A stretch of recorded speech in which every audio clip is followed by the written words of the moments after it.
Гаспадар Павел, добрый день, гэта радыё Свабода. Скажите, калі ласка, людзі часта пытаюцца і ў нас у тым ліку, якія наступныя дзеянні?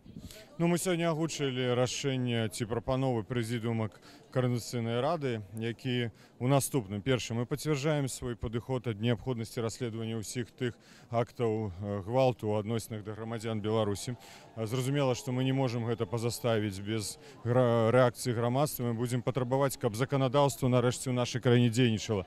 Па нашым звесткам дзесьці каля 700 матэрыялаў пра здзейсненыя злачынствы ў адносінах да наших громадян знаходзяцца ў следчым камітэце, і мы лічым, што павінны быць распачаты крымінальныя справы. Зразумела, вызваленне палітычных вязняў – гэта адзін з важных аргументаў. Другі тэзіс – гэта парушэнне выбарчага заканадаўства, і мы праводзім зараз судовыя працэдуры, зразумела, гэта штабы, каб Верховны суд разгледзеў вельмі дакладна прадмет гэтай справы і прыняў адпаведнае рашэнне, што па фактам фальсіфікацыі, каб гэты працэс быў адкрытым. Гэта таксама вельмі важна. Я думаю, што выснова можа быць толькі адна, што павінны адбыцца новыя выбары. Што тычыцца дадатковых крокаў, ну мы ўладзе заўсёды кажам, што мы гатовыя да дыялогу, мы прапановваем гэты дыялог, мы бачым, колькі людзей выходзяць на вуліцы Мінска, гарадоў Беларусі. Гэта людзі неарганізаваныя, гэта сапраўды воля народа. І вось калі гэтую волю народа не чуюць, ну мы прапановваем наступны крок. Тот депутат, который молчит, не наш депутат. Это значит, что депутаты Палаты прадстаўнікоў, якія не выказалі сваю пазіцыю і стаўленне ў адносінах парушэння правоў чалавека, гвалту ў адносінах грамадзян нашай краіны, бачылі парушэнне заканадаўства на сваіх выбарчых участках. Яны, кожны грамадзянін, які пражывае ў гэтым округе, можа ініцыяваць адкліканне гэтага дэпутата. І гэта наступны крок. Яны павінны разумець, што яны будуць адказваць сваім мандатам. Гэта ў рамках закона.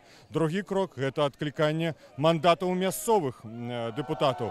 Бо калі мы паглядзім, што адбывалася менавіта на месцах, не толькі на цэнтральным узроўні, гэта таксама павінна была быць рэакцыя дэпутатаў усіх узроўняў. Хопіць, каб яны былі статыстамі, хопіць, каб яны толькі націскалі кнопкі, хопіць, калі яны не выказваюць свае падыходы і думкі. Мы хочам бачыць тых людзей, якія выказваюць думкі, дэпутатамі тых людзей, якія выказваюць думкі народу. Большасці людзей, якая зараз выходзіць на вуліцы Мінска.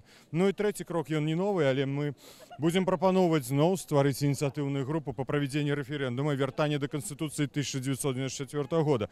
Мы не кажам пра тое, што мы хочам вярнуцца ў 94 год. Не, мы хочам, каб дзейнічаў закон у адпаведнасці, з якім была змяняемасць улады. Гэта вельмі важна, гэта падстава, гэта не анархія, гэта не крызіс, гэта не хаос. Гэтым жыве ўся Еўропа. Давайте паглядзім на еўрапейскія краіны. Ці там, дзе змяняемасць улады, хаос, анархія, чаму нам спрабуюць пераканаць, што калі зменіцца ўлада, адбудзецца анархія ў дзяржаве? Не. Мы ставім гэтыя прапановы ў рамках дзеючага заканадаўства. Ініцыятыва, конечно, наша, але людзі самі павінны вырашыць, ці яны гатовы кожны ў сваёй акрузе ініцыяваць гэты працэс. А вынікам будуць новыя выбары, і ў тым ліку дэпутата канкрэтнага вокруга, які будзе адкліканы, канкрэтнага дэпутата мясцовага ўзроўня. Зразумела, будуць цяжкасці, зразумела, будуць перашкоды, але мы павінны ісці законным шляхам. Ну, калі гэта таксама не будзе рэакцыя, будзем глядзець пра далейшыя крокі. Напэўна, людзі чакаюць перамен. І перамен тым не толькі, што мы выходзім і кажам сваё слово зараз, але ў тым, чтобы менялася заканадаўства, меняліся людзі, якія кіруюць намі.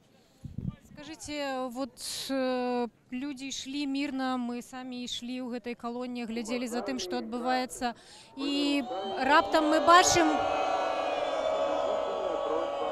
у цэнтры Менску калючы дрот, якім частка тэрыторыі адгароджаная ад людзей, і шэрагі амап. Як вы да гэтага ставіце? Ну, вы ведаеце, я скажу так, калі быў рэферэндум пра дзяржаўны сцяг Беларусі, я галасаваў за чырвона-белы сцяг.